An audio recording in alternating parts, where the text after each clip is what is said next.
Bien, amigos, como habíamos adelantado, ya se encuentra en línea con nosotros el coronel del Ejército del Perú, Carlos Freire Zamudio. Él es un reconocido oficial y va a ser un gusto escucharlo, recibirlo. Carlos, buenos días, bienvenido a Andahuaylas, bienvenido al Emprendedor. Un gusto de saludarte. Muchas gracias, Marino. Un gusto estar con la gente acá en Andahuaylas. Yo conozco Andahuaylas, no he estado mucho tiempo, pero una vez como parte de mi carrera llegué a estar por ahí un momento. Ahora estás trabajando en Puno. Sí, sí, acá ese es el puesto que me ha asignado el ejército este año. Y bueno, es un lugar para mí encantador, ¿no? Como toda la sierra es preciosa a pesar de sus dificultades geográficas. No solamente disfrutas de la fiesta en sí mismo, sino de esa sensación del viaje, de descubrir lo nuevo, de la inmensidad del lago, ¿no? Eso creo que visualmente es algo que me llena mucho, ¿no? Sí, es interesante estar en Puno, disfrutar de esa belleza del lago y uno mira más allá y ya pues es el límite o es la conexión con otro país vecino, hermano. Amigos, nuestro invitado, además de ser un excelente oficial del ejército, es también un escritor, es un hombre de letras, tiene una importante obra y vamos a hablar sobre ello, Carlos. ¿Cómo es que nace en ti la vena literaria? He sido un escritor no publicado todavía antes de entrar a la escuela militar. Ya escribía y esa es una habilidad, ¿no? Como la habilidad del deportista, donde hay ciertas condiciones y que se van desarrollando conforme las ejercen, ¿no? Hay personas que naturalmente son atletas pero nunca llegan a correr porque no lo saben. En este caso, yo fui descubriendo esto, pero ya las circunstancias profesionales hicieron que me involucre en las Fuerzas Armadas y yo pensaba que ya no iba a seguir escribiendo, ¿no? Porque la vida de los cadetes y los oficiales más jóvenes es bastante intensa, en el sentido que no tienen tanta estabilidad, viajas muchísimo, andas por acá, por allá, pero fue precisamente eso lo que hizo que me pusiera a escribir, ¿no? La necesidad de contarle a mis compatriotas el país que tenían, ¿no? El país que no podían ver en el día a día, sobre todo países de Lima, y entonces en Lima cada una de esas noticias eran sorprendentes. La fragilidad de la frontera, los contubernios que hay con el clima, la sensación de estar tan lejos y a la vez tan cerca. Entonces, eso evidentemente te lleva a escribir, ¿no? Y en algún momento comencé a publicar, ¿no? Que también fue un proceso gradual y tan intenso como ser oficial subalterno. Claro, ahora me imagino que la fuente de inspiración para tus escritos la encuentras en tu día a día, también en todo lo que tienes a tu alrededor. Claro, lo que pasa es que el Perú sigue siendo un país real maravilloso, porque la forma como está diseñado el país, tenemos que nosotros ser conscientes de que los peruanos estamos acá no hace 200 años, sino hace 10.000 años, y somos culturas organizadas hace 5.000 años, ¿no? Entonces, ese backup, eso va quedando en la genética y en la mentalidad y en la espiritualidad de la gente, y hace que el Perú sea un país con unas características bien, bien particulares. Yo como he viajado bastante, conozco Argentina, Chile, y conozco Europa también. Entonces, cada sociedad tiene lo suyo, ¿no? Pero el Perú tiene un ingrediente místico que hace que el país se preste para escribir literatura. Una vez, en el BRAE, una mujer me dijo algo como esto, ¿no? He visto un hombre nadando muerto en el río. Entonces inmediatamente hice un proceso rápido en mi cabeza y lo que ahí estaba viendo era un ahogado, ¿no? Alguien que estaba ahogado, que estaba flotando en el río Purímac. Y quizás esa frase es para mí el indicio de que el Perú tiene toda esta riqueza, este insumo particular para poder escribir literatura. Y se complementa también con lo intenso de la vida del militar, porque la vida del militar, el día a día, es una permanente aventura también. Y más si estás prestando servicio en la frontera, en zona de emergencia, en todo lo que te ha conllevado. Sí, y además soy infante, ¿no? Como soy infante, tengo la peculiaridad de que viajo mucho, porque la infantería es así. De repente, si hubiese elegido otra especialidad, quizás no hubiese vivido la vida como la he vivido hasta ahora. La infantería en el Perú tiene esa riqueza, ¿no?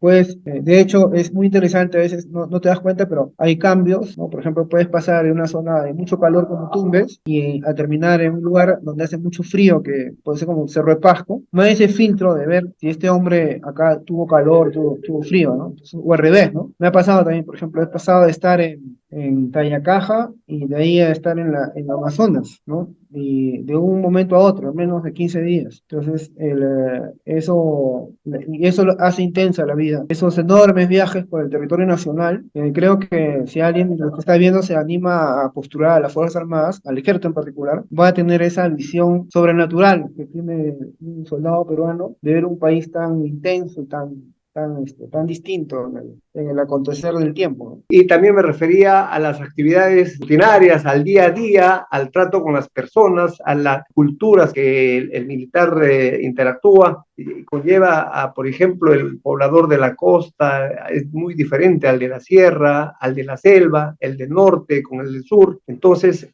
para un escritor como tú, esa debe ser una rica fuente de inspiración. Sí, definitivamente cada quien tiene una parte que ha venido interiorizando, pero no desde que nació, sino de generaciones atrás. Ahora que estoy acá, converso mucho con la gente para poder comprender las razones del conflicto, ¿no? Y me comienzo a dar con sorpresas que tienen que ver con la existencia de los apus, con el uso de ciertas prácticas que para uno puede que no tengan lógica dentro de su mentalidad citadina, pero que acá sí son absolutamente válidas, ¿no? Yo seguro, esto también debe pasar en Andahuaylas, no lo sé, pero para mí ha sido una sorpresa esto de usar avellanas para impedir el granizo, ¿no? Para mí era algo que no, que es para la narrativa, ¿no? Es impensable para un ciudadano, alguien de una ciudad, que exista algo así, ¿no? Pero también en la selva me he encontrado con estas historias del Tunche, ¿no? La sabiduría de las personas en la selva para enfrentar la naturaleza, y eso, siempre converso esto con los oficiales, esa capacidad visual que tiene la gente de la selva de ver en el verde un loro, ¿no?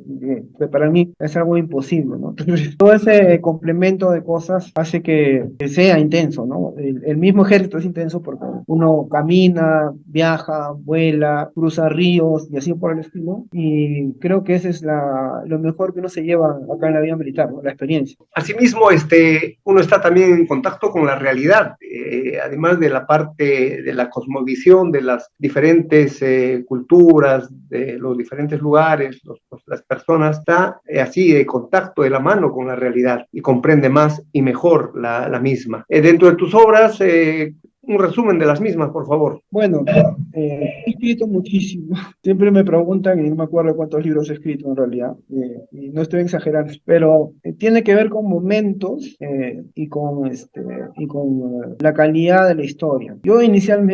Yo quería separar absolutamente mi vida literaria con mi carrera militar, de tal manera que no confluyan. Y cuando comencé a publicar, publiqué novelas, cuentos que estaban muy lejos de la trama militar, ¿no? Escribía algo así como ciencia ficción o realismo mágico. Y por ahí me iba. Hasta que en el ejército descubrieron que escribía y comencé a involucrarme en escribir historia militar, ¿no? Sobre todo historia sobre el terrorismo, ¿ya?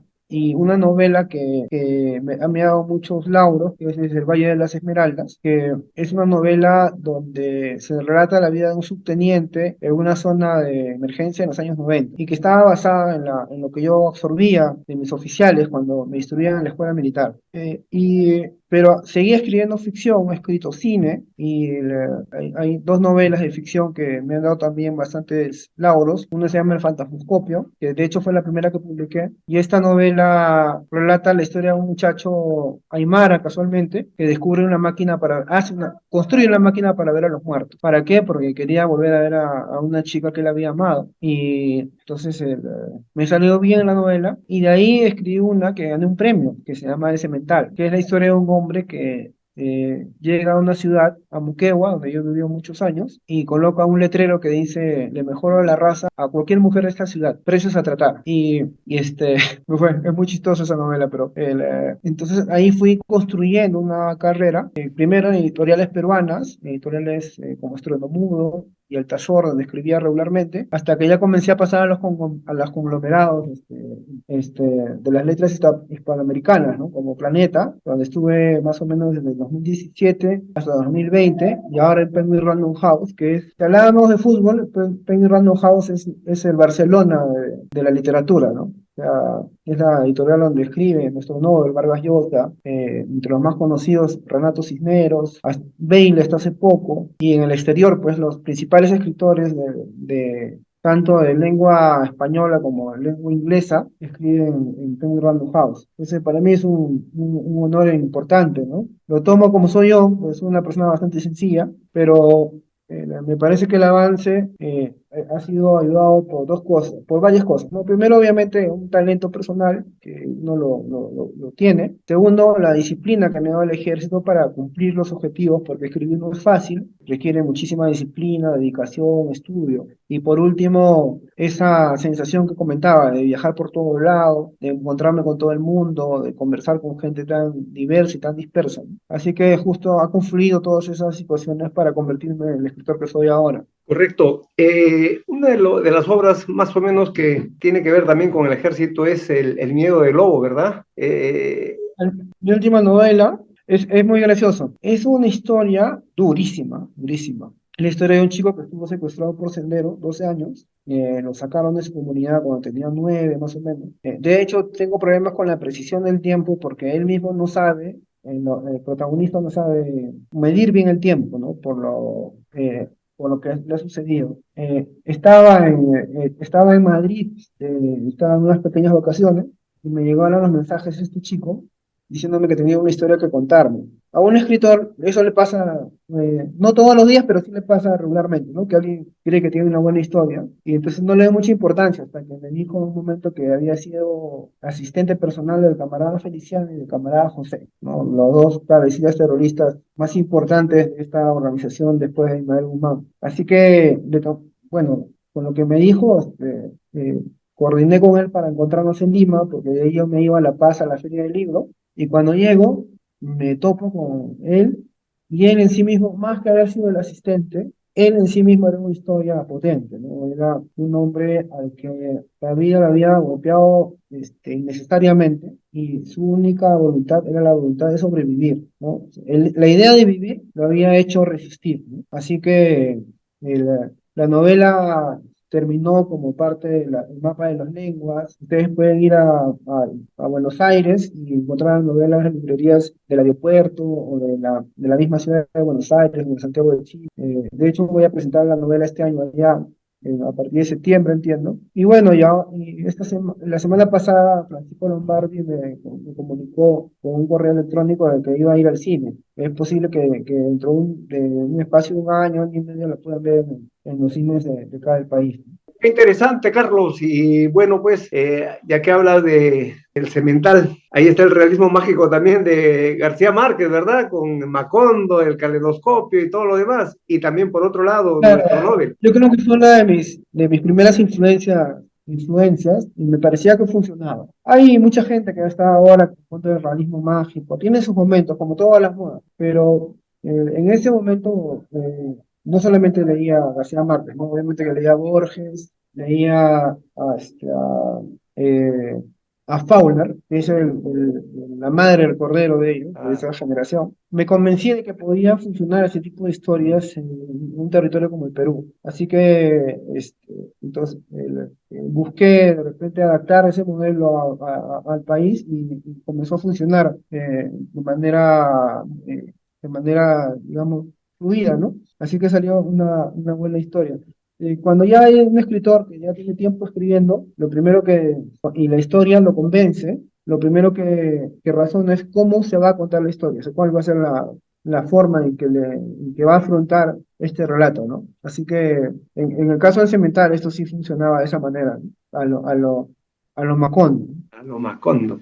Qué interesante, Carlos. Bueno, pues ya habrá oportunidad de seguir conversando. Te pediría, en tu condición de oficial del ejército y un reconocido escritor también, ¿qué mensaje le das a la juventud que de repente ve una incompatibilidad en estos dos campos? Siempre me han dicho eso, y no solamente en el Perú, ¿ah? Cada vez que viajo, lo primero que me pregunta un periodista es cómo puede hacer un militar para escribir. Y creo que hay una idea errada de que debe provenir del cine, la idea del militar fuera del foco intelectual. Los militares estudiamos muchísimo, nos pasamos gran parte de nuestra carrera estudiando y generando competencias, así que no son cosas diferentes, ¿no? El ejercer la literatura tampoco. Al contrario, el ejército te da esa capacidad de resistir, porque la carrera literaria también es una carrera de resistencia. Mucha gente llega a publicar libros, un libro, y ahí se muere, ¿no? Porque requiere paciencia, requiere frustración, la administración de la frustración. Y el ejército te da precisamente eso, ¿no? Esos grandes espacios de soledad, grandes espacios donde tienes que resistir el clima, ¿no? Pero yo creo que lo mejor que me ha dado el ejército es tener dignidad, ¿no? Dignidad, ser una persona honorable, respetada. Y eso también es algo a tener en consideración. No es fácil esta vida, no es una vida que uno va a pasar por un paseo de nubes, pero sí es una vida excelente para quienes quieren vivir la aventura de enfrentar el Perú. Es una forma de servir al Estado, sí, pero lo que produce el militar finalmente al país es importante, no solamente en términos de seguridad, ¿no? Sino en términos de la transmisión de conocimientos, la transmisión de experiencias y la buena fe, ¿no? Para ser un soldado tienes que tener buena fe, ser un buen hombre, ¿no? Así que eso es lo que yo puedo transmitir desde mi poco conocimiento. Qué bueno, Carlos, y también a la población, ¿no? Que tenga calma y tenga fe en su Fuerza Armada. Sí, sí. Nosotros, los soldados de la República, somos gente honesta, somos gente que queremos nuestro país. Por eso estamos acá, si no, estaríamos en otra parte. Pero siempre hay la voluntad de hacer las cosas bien y que la gente que se convenza de que el Perú puede ser un país mejor para sus hijos y para las generaciones que vengan, ¿no? Yo una vez estaba en una carretera en el Brae por el río Piene y creo que la mayor satisfacción en mi vida va a ser cuando mi hijo, porque todavía es chiquito, pero cuando vaya por ahí, vaya por esa carretera, porque yo estuve en la construcción de la carretera, y era dificilísimo por el lugar y porque no dejaban el sendero luminoso que hagamos la carretera. Y creo que esa sensación de que uno hace un mejor país es suficiente motivación para estar acá metido. Qué bueno, Carlos, nuevamente felicitaciones y que sigas con la rica producción, prolija producción literaria que vienes llevando a cabo y también adelante con la exitosa carrera militar. Muchas gracias, Marino. Un abrazo para todos. Gracias, Carlos, un abrazo.